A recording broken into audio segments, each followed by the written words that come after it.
শুভ সকাল। আমার চ্যানেলের আবারও একটা নতুন ভিডিওতে তোমাদের সকলকে স্বাগত। সকালবেলায় কাঠের উনুনেই ভাতটা বসিয়ে দিলাম। দাঁড়াও, তাড়াতাড়ি নাও, আমি দেখছি না, করো করো। ভাতটা বসিয়ে দিয়ে ছেলেকে ব্রাশ করতে দিয়েছি, আর ওর ব্রাশ হয়ে গেলে ওকে খাবারটাও দিয়ে দিয়েছি।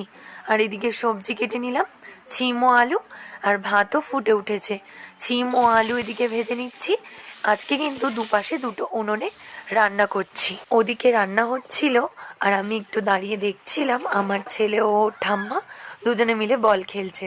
আমার ছেলে যতবার নোংরায় বল ফেলে দিচ্ছে, ওর ঠাম্মা ততবার তুলে এনে দিচ্ছে। সকালবেলাতে কিছু জামা কাপড় ভিজিয়ে রেখেছিলাম, সেটাকেই কেচে নিচ্ছি। যতই সকাল সকাল কেচে মেলে দিই না কেন, এখন তো শীতকালের বেলা, রোদ্দুরও বেশিক্ষণ থাকে না আর জামা কাপড় শুকায় না।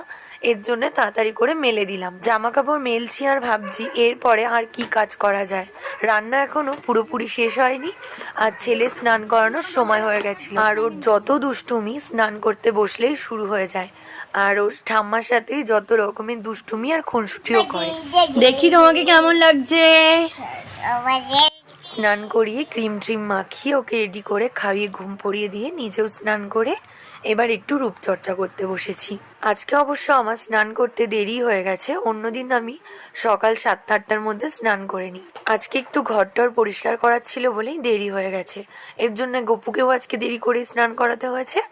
গপুকে স্নান করিয়ে রেডি করে বসিয়ে দিলাম ও সিংহাসনে। সারাদিনের যত ক্লান্তি, চিন্তা, সমস্ত কিছু এই ঠাকুর ঘরে আসলেই মনে হয় সবার দূর হয়ে যায়। প্রদীপটা জ্বালিয়ে নিলাম আর মন ভরে ভগবানকে ডেকে নিজের মনের কথাটা বলে দিলাম। তারপর ঘরে এসে দেখি আমার ছেলে এখনো ঘুম থেকে উঠিনি। এর জন্য ভাবলাম একটু শুয়ে বিশ্রাম নিই। তবে আমি এখন বিশ্রাম নিই, আর তোমরা কিন্তু যেতে যেতে ভিডিওটা দেখে লাইক ও কমেন্ট করো। আর কেউ চ্যানেলে নতুন হলে প্লিজ সাবস্ক্রাইব করো।